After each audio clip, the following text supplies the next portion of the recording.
yun ang malaking biggest revelation talaga sa akin. Nung lahat ng tatanggap kay Kristo as their Lord and Savior ay ligtas na.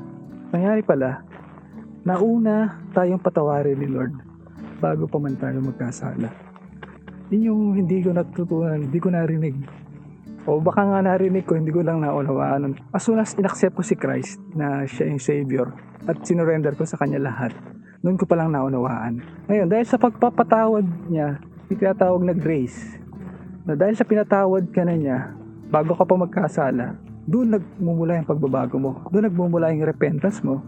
Doon nagmumula yung faith mo. Dahil inaccept mo na siya, dumaloy na sa iyo yung Holy Spirit. Nakatira na siya sa atin eh. Pag nasa atin ang Holy Spirit, nasa atin na rin si Christ, nasa atin na rin si God the Father.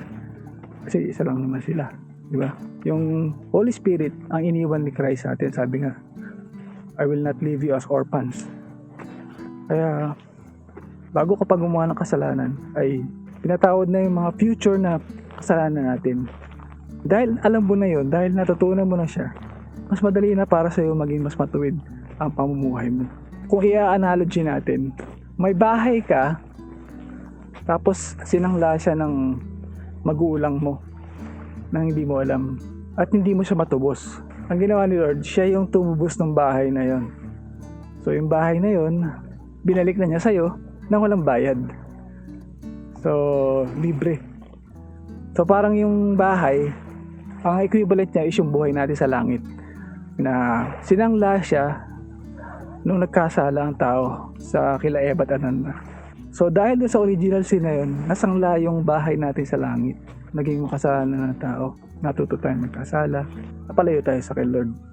Ngayon, dahil sa pagtubos ni Christ, dahil sa pagpako sa Kanya, at dahil sa precious blood of Jesus Christ, natubos yung bahay ulit natin sa heaven. So binigay sa atin yun ng libre. Kumbaga, yung ganong kalaking pagmamahal ni Lord, na nagsakripisyo siya, dinala niya lahat ng kasalanan natin, binitbit niya, at siya yung umako ng kasalanan. Parang siya yung nagkasala sa mga kasalanan simula pa ng time ni Eva, Adan, hanggang sa pagbabalik niya. Lahat ng kasalanan na yun, dinala na niya yun. At dahil sa pagkamatay niya, namatay na rin yung kasalanan na yung kasama niya. Kaya napakabigat po nung sakripisyo ni Jesus, napakalaki po ng sakripisyo ni God the Father para sa atin. Kaya tinubos na tayo. Kung ma-accept natin yun, na napakagandang regalo para sa atin, doon magsisimula po yung ating pagiging matuwid. Dahil, alam mo yun, meron kang sense na bukod sa pagmamahal mo, is parang may iya ka na magkasala kasi alam mo na kung si Kristo nga na Diyos ay nagpakababang form siya, naging tao siya, pinako siya para sa atin. So, ang resulta pa nun, naging alagad pa niya tayo, naging follower pa niya tayo, tapos binigyan pa niya tayo ng Holy Spirit as our comforter and encourager and our advocate o helper natin. So lahat-lahat na. Medyo magulo lang yung explanation ko, pero unang nagmahal ang Diyos sa atin. Una siyang nagpakita ng pagmamahal sa pamamagitan ng pagpadala niya kay Kristo, ang ating Panginoon. Pinadala niya yon, sinacrifice niya, pinagkatawan tao niya, at saka hinayaan niyang mapako sa krus. Kahit yung huling moment, may request ni Christ na wag na pero willing siyang gawin ang will ng Ama.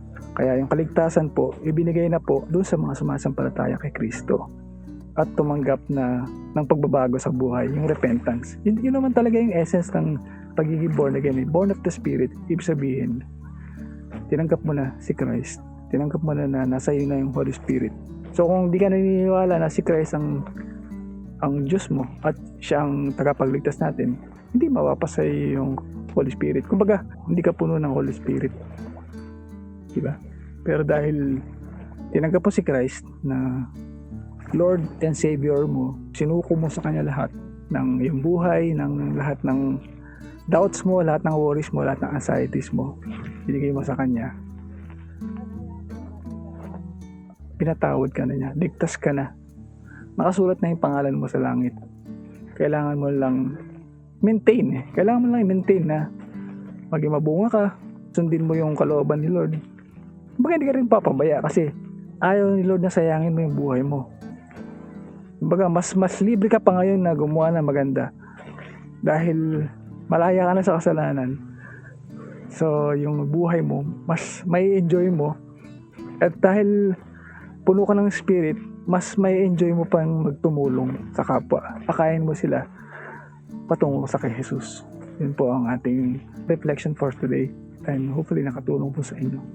Bye.